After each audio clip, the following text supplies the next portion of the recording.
Cette cérémonie marquant la clôture des travaux de la session ordinaire des lois 2017 a été précédée par l'examen et l'adoption d'une série de textes de loi par les honorables députés. Il s'agit d'abord de la loi relative à la prévention, à la détection et à la répression de la corruption et des infractions assimilées. La présente loi sur la prévention et la lutte contre la corruption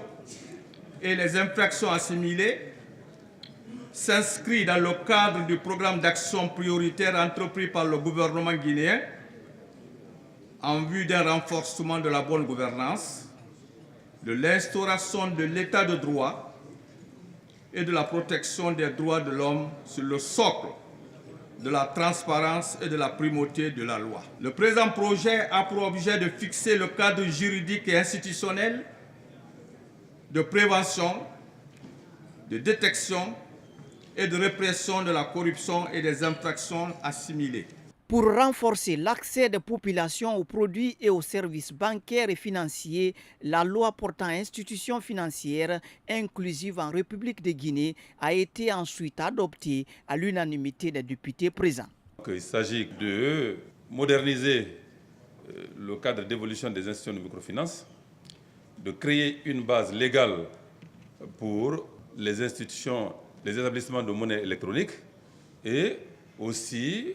par ricochet, prévoir quelque chose pour les services financiers postaux qui,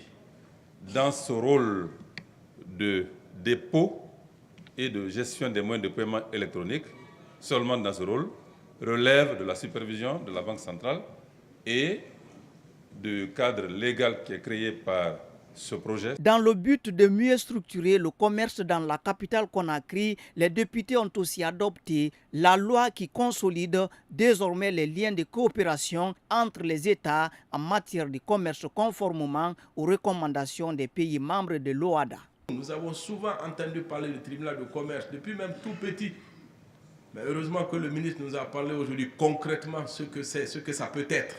Nous souhaitons le voir fonctionner sincèrement chez nous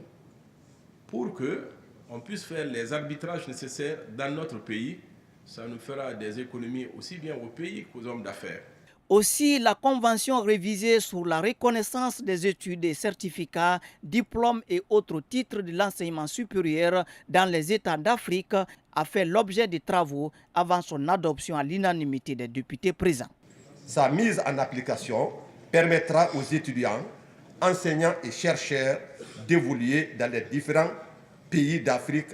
avec l'équivalence des diplômes. C'est aussi un facteur de développement socio-économico-culturel dont l'Afrique a besoin pour son émergence. Enfin, l'accent a été mis sur l'examen et l'adoption de la Convention générale relative à la reconnaissance et à l'équivalence des diplômes, grades, certificats et autres titres dans l'espace de la CEDEAO, mais aussi l'accord de don du Fonds mondial pour l'environnement dans le cadre du programme régional de pêche en Afrique de l'Ouest, ce qui porte à 37 le nombre de textes de loi adoptés sur 63 textes qui étaient soumis à l'Assemblée nationale au cours de cette session de loi dont les travaux ont pris fin après 90 jours d'intenses travaux.